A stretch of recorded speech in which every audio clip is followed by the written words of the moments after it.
You are tuned in to On Air with Chris Shanafelt. Welcome back on air as we continue our Player Spotlight series with the 2020 NFL Draft Class. I'm your host, Chris Shanafelt, and I'm now joined by the standout wide receiver out of James Madison University. He's Riley Stapleton. And Riley, I really appreciate you taking the time this evening. How's everything going? Oh, things have been great. I really appreciate you taking the time as well to reach out. But no, things have been great. Been training for this is, I think, my fifth or sixth week now, so it's been great so far. And hopefully we can continue the success with training and stuff like that on the next couple of weeks. Well, to say that you've had a ton of success over the past 4 years would be an understatement, Riley. I mean, not only did the Dukes make the playoffs each of the past 4 years, but 3 of the past 4 years you guys went on to play in the FCS National Championship game.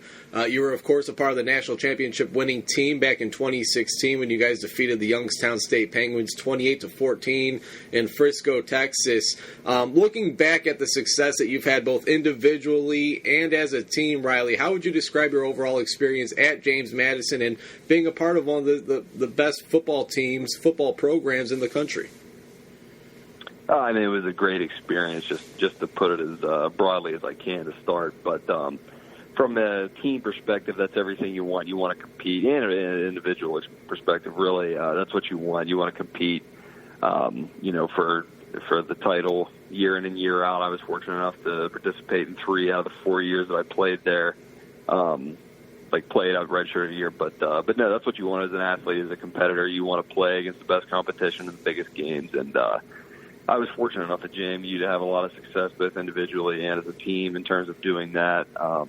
So, I mean, my overall experience was unbelievable, and I don't regret it. I loved it and would highly recommend JMU to anybody. We all know about the success that North Dakota State has had over the years, Riley. No other team has given them a run for their money over the past 4 or 5 seasons. Better than you guys at James Madison. I know you guys knocked off the Bison on your way to winning the national championship back in 2016, and then you guys met a couple times in the national championship game, including just this past season. What were those battles like against the Bison? Yeah, I mean, the scores speak for themselves. I don't know exactly, but I know we beat them by 10, I believe, in 2016, and lost to them by 4 in 17 and by 8 and 19 here. So, each game was close, but playing against them, you're playing against the best. They win year in, year out. You're going to get the best at this level every time you play against them. And each game, again, as a competitor, is everything you look for because you're playing against the best, and then they don't make mistakes. So each experience was extremely enjoyable. Obviously, the last 2, not so much. We didn't get the outcome that we wanted, but no, they're a tremendous team that wins a lot of games, and like I said a few times now, that it's everything you look for as an athlete and competitor. And this past season, as a senior, Riley, you set career highs in all receiving categories: 65 receptions, over 780 yards, and 10 touchdowns. You're one of 3 Dukes to win the Gary Clark Offensive MVP Award, and you're obviously a key reason why the Dukes made yet another run in the playoffs to the national championship game. What allowed you to have a career year in your final season as a Duke? There's a lot of things that go into it. One of the biggest things was the off-season preparation. I've been fortunate enough to have really good strength conditioning coaches in my time at JMU. Unfortunate or fortunate, I like to think of it fortunately, that I've had multiple, but they were both tremendous, especially this past season. Coach Brian Phillips, he did a tremendous job, and I think that's one of the biggest reasons was I was able to focus on, put a lot of attention to detail and fine tune and work on my craft this summer, and I think I was able to translate some of that off season work into production on the field. So one of the biggest things that I always look for from year to year, and I think the biggest reason why I had success in my senior year was that off season work. You finished your career second all-time in receptions with 169, fifth all-time in receiving yards with 2,113, and second all-time in James Madison history with 22 receiving touchdowns. A lot of big plays were made, Riley. What would you say is the most memorable play that you've made throughout your Duke's career? Most memorable, that's tough. There's a couple that stand out.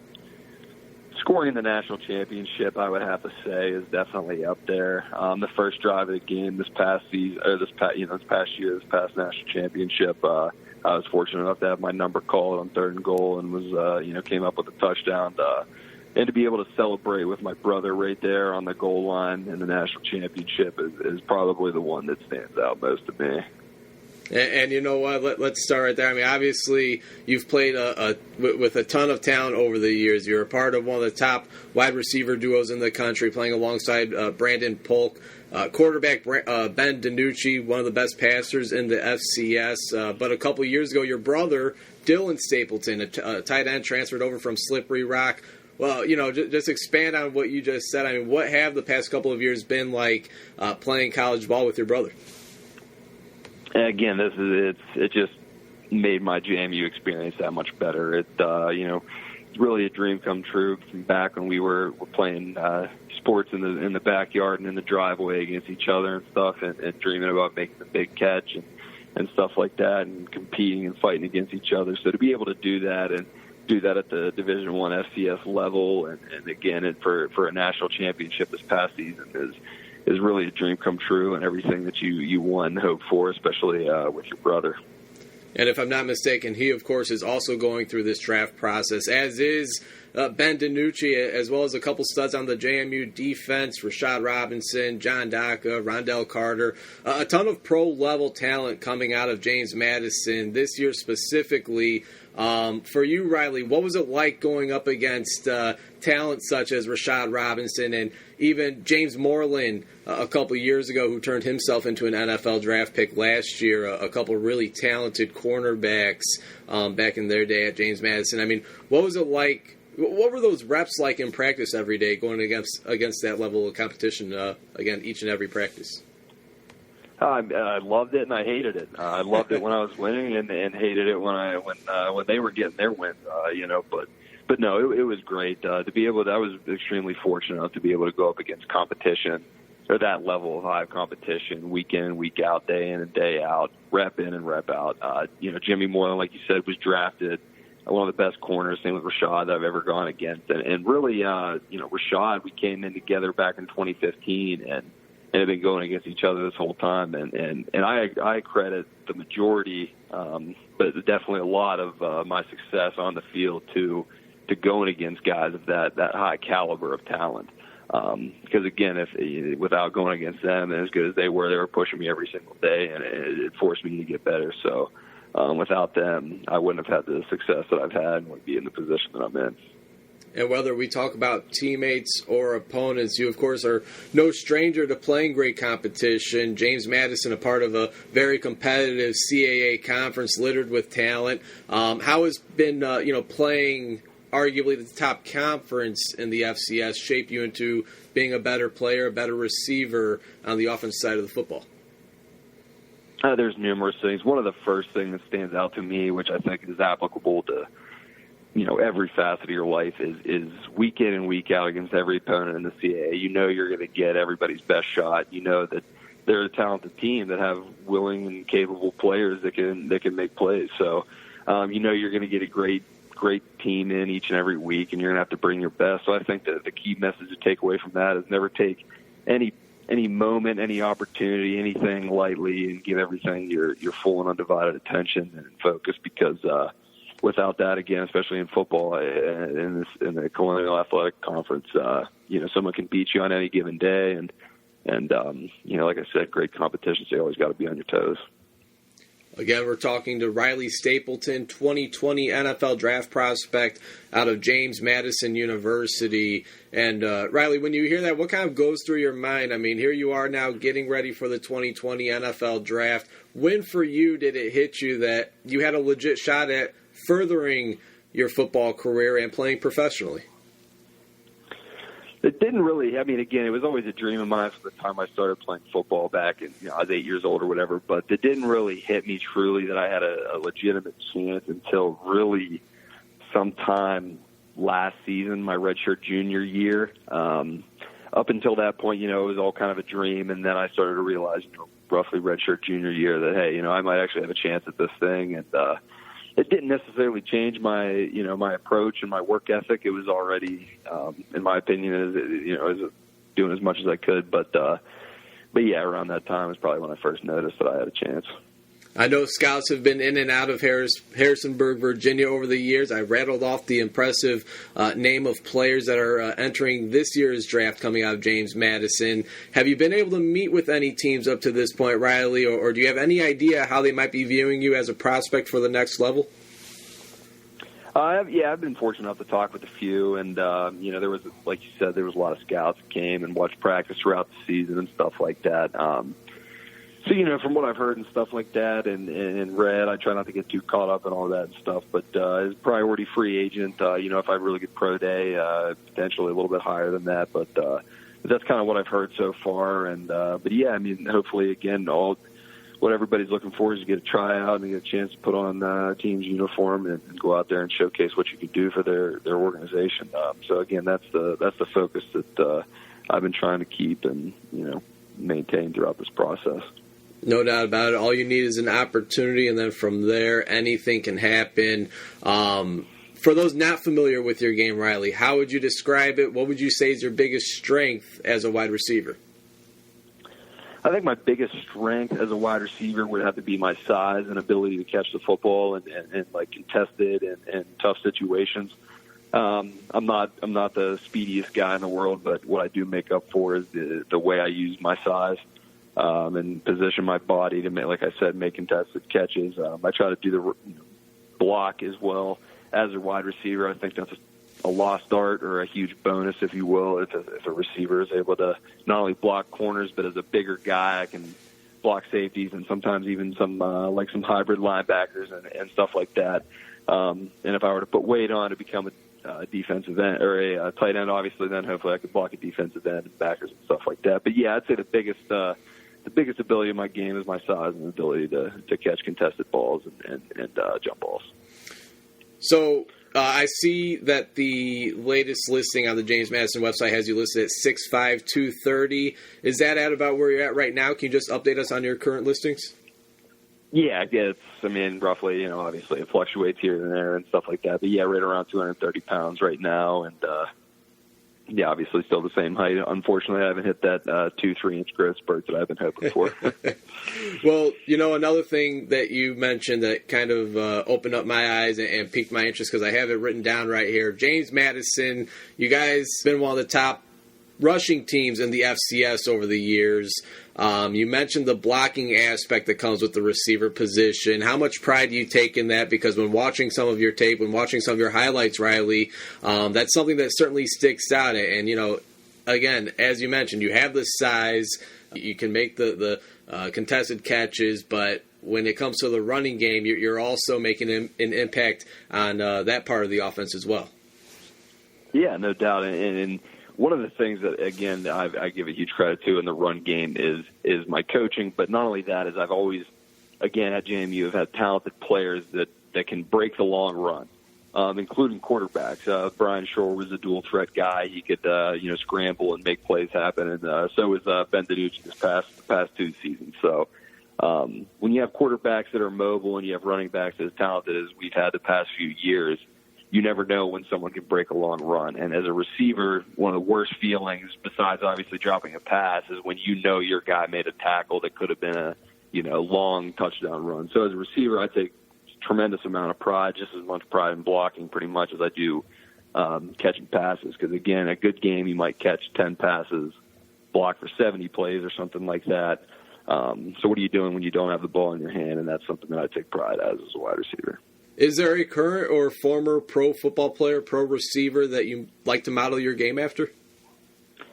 There's not necessarily one in particular. I try to pick and choose a few things from different guys here and there, but typically any receiver that's a bigger guy that I can kind of model my game after. But a Mike Evans is more of a bigger type wide receiver. If you go back, obviously Randy Moss, he was obviously really Calvin Johnson, those guys, stuff like that. Just big guys that have to use their body sometimes to make contested catches and stuff like that. But I also look at receivers, small guys and stuff like that too, to try to mimic their footwork and stuff like that as well. So And what about the duo that you played, that you were a part of there at James Madison, both you and Brandon Polk? I like to say opposite game styles that you guys bring to the receiver position. How were you guys able to gel and obviously make a huge splash on the offensive side of the football at the receiver position over the years at James Madison?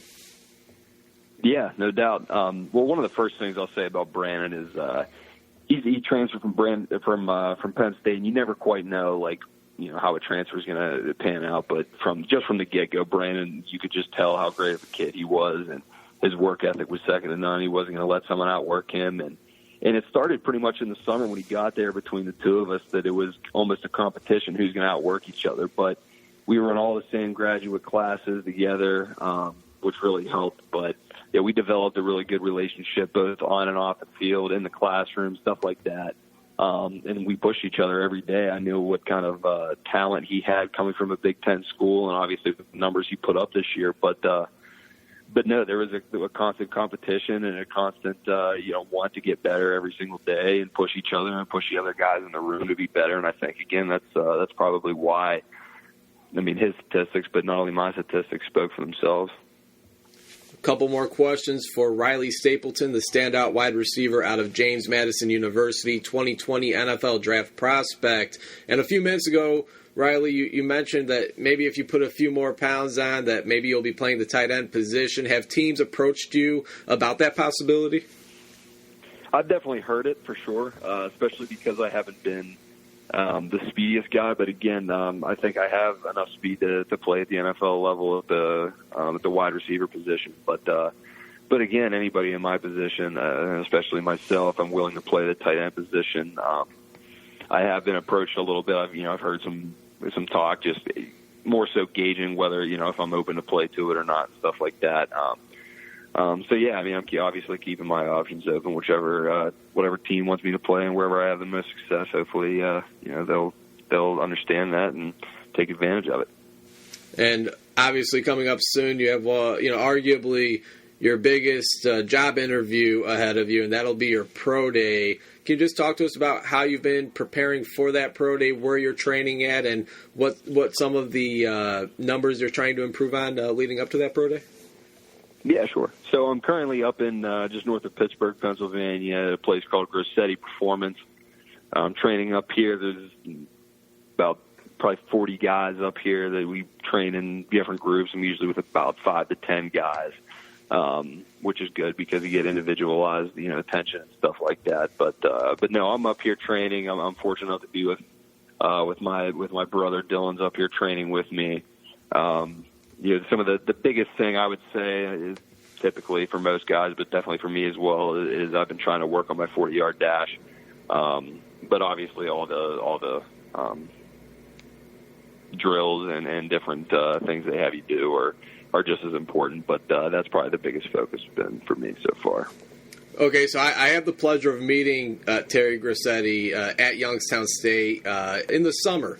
So I know he's with Youngstown State. Has he given you a hard time? Obviously defeating Youngstown State a few years back in the national championship game. What's that relationship like? It's a great relationship. I'm actually fortunate enough that he got there, I believe, either the year after we beat them, so something like that, I think. But so yeah, fortunate enough not to have to deal with that. But no, we have a great relationship, and he's very knowledgeable. He's really high level. He knows everything that he's doing, and I have full trust in him and what he's going to be able to get my body and me to be able to do. So it's been a great time with him so far. I'm excited to continue our training process for the next couple of weeks here. That's great. James Madison Pro Day, any details on that Pro Day, when that'll be taking place? Yeah, it's on March 19th. I believe it starts at 11 a.m., at the JMU facilities at the field there and stuff like that. So, yeah, definitely obviously looking forward to it and can't wait for it to get here. Awesome. Well, one last question for you, Riley, then we'll let you go. Really do appreciate your time. Let's say we have all 32 NFL general managers. They're listening to this very interview. Why should they want the wide receiver, maybe turn tight end? We'll see. Riley Stapleton out of James Madison University, a part of their team. I think the biggest reason why the team should should want me on their team is because I can do multiple things. I don't think there's a reason what I don't think there's one thing in particular that they're allowed, that they might want me for one thing in particular, but I think I'm a guy that can do multiple things. And I also think I bring an intangible piece to the equation as well. I don't think it just stops at a football piece. I think I can provide a good level of leadership and work ethic and someone that brings a light to the room and try to inspire people and get people to work harder. So I think there's the biggest attribute again is the ability to do multiple things and bring multiple things to the table. Well, Riley, I want to congratulate you on all the success that you've had over the past 4 or 5 years at James Madison. I think anybody that goes on to play a sport at the college level, they have 2 goals set in mind, and the first one is to obviously play and win a national championship game. And then if you're playing a sport at the college level, you have to have some type of desire to want to at least try and further that sport at the professional level. And I think you have a great opportunity ahead of you to do just that. It's been a pleasure to watch your career over the past 4 years at James Madison, and I look forward to seeing what the next couple of months have in store for you, man. I really appreciate you taking the time to do this interview, Chris. I've had a great time, so I appreciate that again.